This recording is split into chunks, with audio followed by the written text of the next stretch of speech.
Although there wasn't anything special, it's been 1 year since I've been to Kyoto.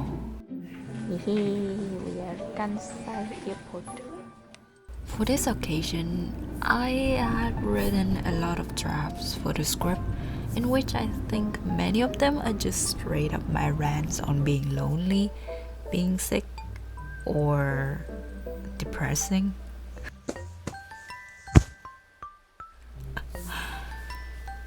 But if I did follow with them, this video gonna lose its original purpose. A video to look back at 1 year living in Japan. So that's why I just compressed the main points and go with what was already there. Shit. Either way, it's been one heck of a year of studying, working and living in Kyoto. Did I say that right?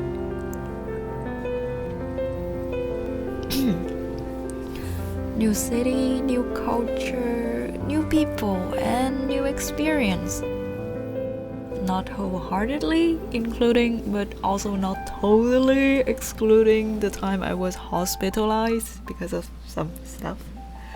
Can't say anyone would have enjoyed that whole process during the New Year holidays, since being sick and stuff, can't go anywhere and such. I'm not bitter. Totally not being bitter about it at all. Although that was mainly my fault for not giving myself time to rest. Correction, to truly rest. Another year in, and I still have no real courage to just step out and really enjoy this country that the childhood me always look up to. How to explain? Saying anime, manga, or just Japan in general would be too boring of a reason, but it's not entirely wrong, since most of them were what inspired me to take up the pen and the brush, being part of the person I am now. Even so, I don't think the child me would appreciate or even satisfy with the way I'm living my life right now. She would also be sad to see me too, I presume. You should look at the flickering. Since most of my time was going in circles around this vicinity. Go to school, go to the part-time job, and then go back home. I used to work almost 5 to 7 days a week alongside with going to school, and in the weekend also. For a long time, that had been the routine. I thought I could handle it. I didn't even think it was wrong at all.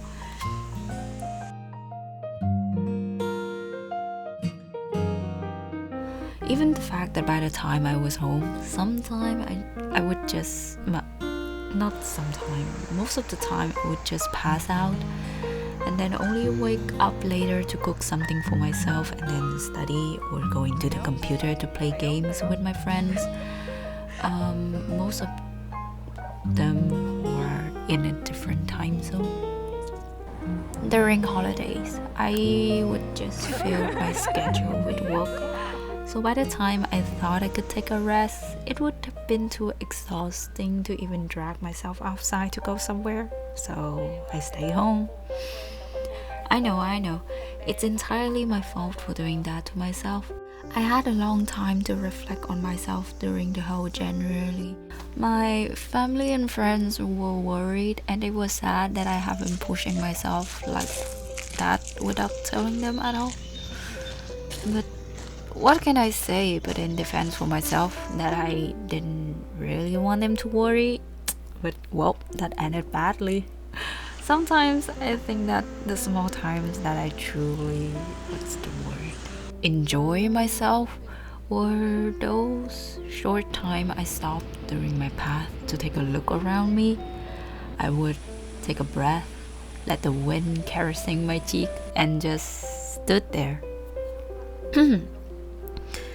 So for a moment, I can pay attention to the clear blue sky, to how vivid the color of nature stood out in this country throughout the season, or pay attention to the river Kamogawa that stretches itself into the horizon. Just for a moment.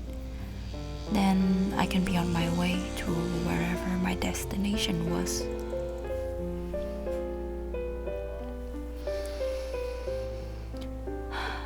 Another year in, and it's still the way I live. That is still the way I live. I have nothing to say, but I'm trying. It's a slow and hard and painful process since I'm still recovering. But I'm trying my best to change my lifestyle. Every day it's all, am I productive enough? Am I deserve to even take a break? Even if I do take a break, won't that just make me feel more guilty of not doing anything at all? So my family said this: you're not living in Japan, but rather an extension of your life back in Vietnam. In response to that,